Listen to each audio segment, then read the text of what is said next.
RS study में आप सभी का स्वागत है। कक्षा 9वीं एनसीईआरटी गणित में हम अध्याय 14 पढ़ रहे हैं जो कि सांख्यिकी से संबंधित है। आज हम इस वीडियो में प्रश्नावली 14.3 का प्रश्न क्रमांक 6 हल करेंगे।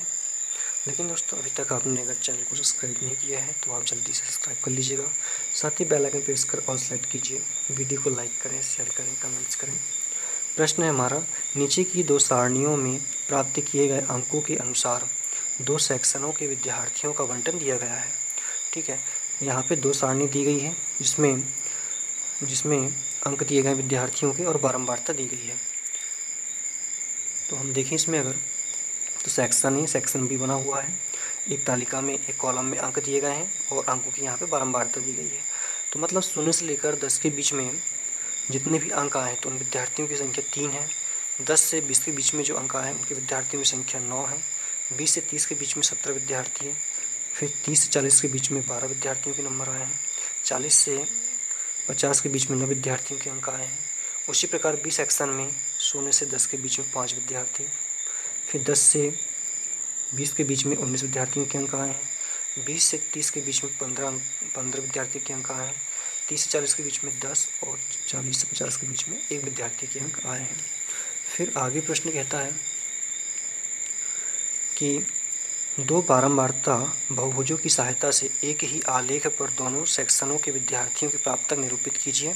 दोनों बहुभुजों का अध्ययन करके दोनों सेक्शनों के निष्पादनों की तुलना भी कीजिए। ठीक है, अब हमें यहाँ पे एक आलेख बनाना है और एक आलेख में दोनों बारंबारता बहुभुज को भी दर्शाना है। तो हमने शुरू में क्या पढ़ा था कि अंकों का निरूपण हम 3 तरीके से कर सकते हैं। पहला दंड आलेख के द्वारा, दूसरा आयतचित्र के द्वारा और तीसरा था बहुभुज के द्वारा।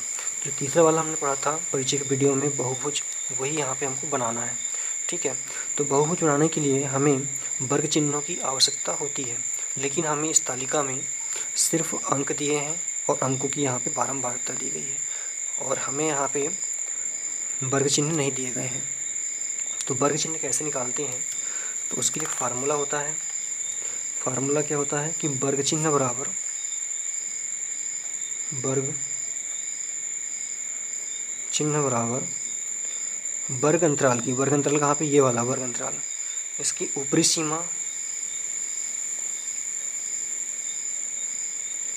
सीमा धन निम्न सीमा और इन दोनों के बटे में 2 आ जाएगा।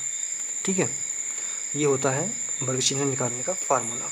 जैसे कि 0 से 10 के बीच में का हम वर्ग चिन्ह अगर निकालें तो ऊपरी सीमा क्या है, यहाँ पे 10 है और निम्न सीमा 0 है बटे 2, मतलब 10 बटे 2, 2 से कट गया, ये आ गया 5।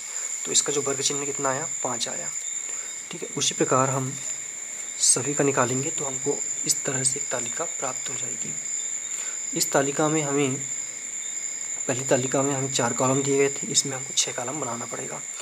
क्यों बनाना पड़ेगा, देखिए अंक का कॉलम तो इसमें दिया था, बारंबारता का भी दिया था, लेकिन वर्ग चिन्ह का नहीं दिया था। तो हमने वर्ग चिन्ह का एक कॉलम बनाया और हमने कॉलम बनाकर यहाँ पे क्या लिया, वर्ग चिन्ह यहाँ पे बना लिया। उसी प्रकार इस तालिका बी सेक्शन के लिए ही बनाया हमने।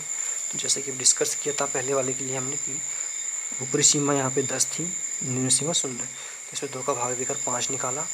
फिर इसमें जो उच्च सीमा है 10 धन निम्न सीमा कितनी है यहाँ पे, उच्च सीमा 20 है और निम्न सीमा 10 है। तो ये हो गया 30 बटे 2, कट जाएगा तो बचेगा 15, तो ये 15 आ गया। उसी प्रकार इन दोनों का 25, 35 और 45। उसी प्रकार यहाँ पे 5, 15, 25, 35, 45, इस तरह से हमने यहाँ वर्ग चिन्ह भी निकाल लिए हैं। अब हम इसके द्वारा एक क्या बना सकते हैं, आलेख। अब आलेख के लिए हमें एक्स अक्ष और वाई अक्ष लेना होगा। तो ठीक है, हम यहाँ पे एक्स अक्ष और वाई अक्ष ले लेते हैं। तो हमने जो यहाँ पे मान निकाले थे, ठीक है, ये वर्ग चिन्ह द्वारा नई तालिका जो बनाई थी हमने, उसी के अनुसार यहाँ पे एक दंड आलेख हमने बनाया है, या आलेख यहाँ पे बनाया है। तो इसमें एक एक्स अक्ष रहेगा हमारा ये, जिसमें प्राप्तांक रहेंगे, बच्चों ने जो प्राप्तांक प्राप्त किए हैं।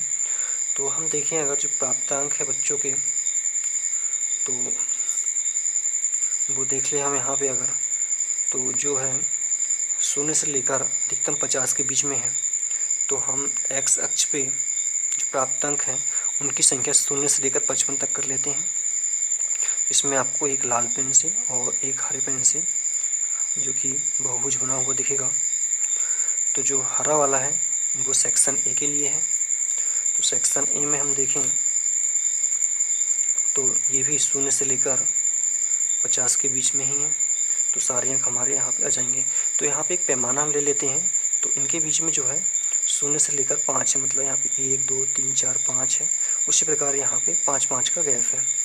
और जो बाय अक्ष है यहाँ पे हम विद्यार्थियों की संख्या ले लेते हैं।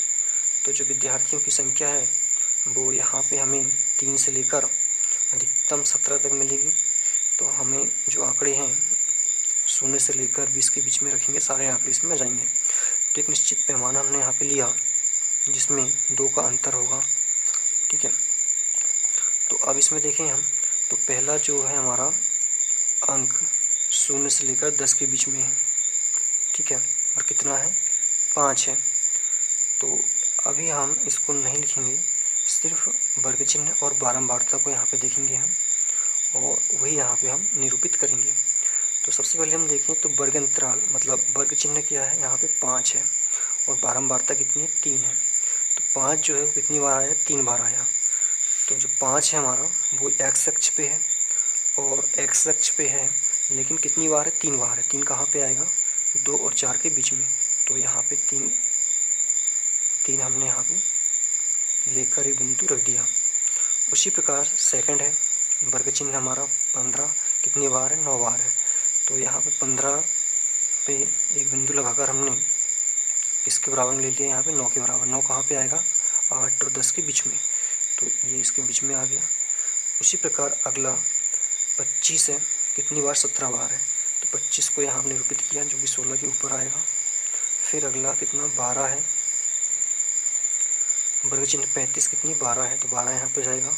फिर 45 कितना 9 है और 9 अंतिम 9 है। लेकिन इसको यहाँ पे भी एक मिलान बिंदु चाहिए, लास्ट में हम यहाँ पे 55 ले सकते हैं। और आगे यहाँ पे -5 भी लेना हमको पड़ेगा, क्योंकि 0 से इधर जाएंगे तो 5 नंबर बीच में आएंगे, इधर जाएंगे तो भी 5 आएंगे, लेकिन इधर जाएंगे तो माइनस के आएंगे, इधर जाएंगे तो प्लस के आएंगे। और अंत में इन सारे बिंदुओं को हमने यहाँ पे मिला दिया। तो ये आकृति हमको प्राप्त हुई सेक्शन ए के लिए। उसी प्रकार सेक्शन बी के लिए हम देखें, इसमें अगर तो जो वर्ग चिन्ह है 5 है, वर्ग चिन्ह यहाँ 5 है और इसकी बारंबारता भी 5 है। तो हमने यहाँ पे ये 5 से लेकर 5 के बीच में बिंदु रख दिया। फिर सेकंड है कितना, 15 से 19, तो 15 से 19 यहाँ पे बना लिया। फिर उसके बाद में 25 से 17 है, 25 से 15 है, तो 25 से 15 यहाँ पे बना लिया। फिर 35 से कितना है 10, फिर 10 बना लिया इसके बराबर में। फिर अंत में 45 1 है लास्ट में ही, और फिर सारे बिंदु को मिला लिया। तो हमें इस तरह से आलेख प्राप्त हो जाता है एक, ठीक है। फिर इसी के आगे हमसे पूछा गया था कि दोनों का हमें क्या करना है, तुलनात्मक निष्पादन भी करना है, तुलना भी करनी है।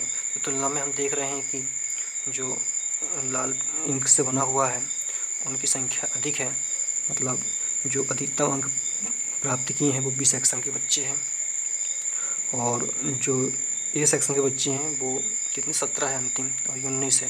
तो मतलब जो ज़्यादा विद्यार्थी हैं वो सेक्शन बी के जिन्होंने अधिक अंक प्राप्त किए हैं, ठीक है। इस तरह से छठवां प्रश्न हल होता है। धन्यवाद।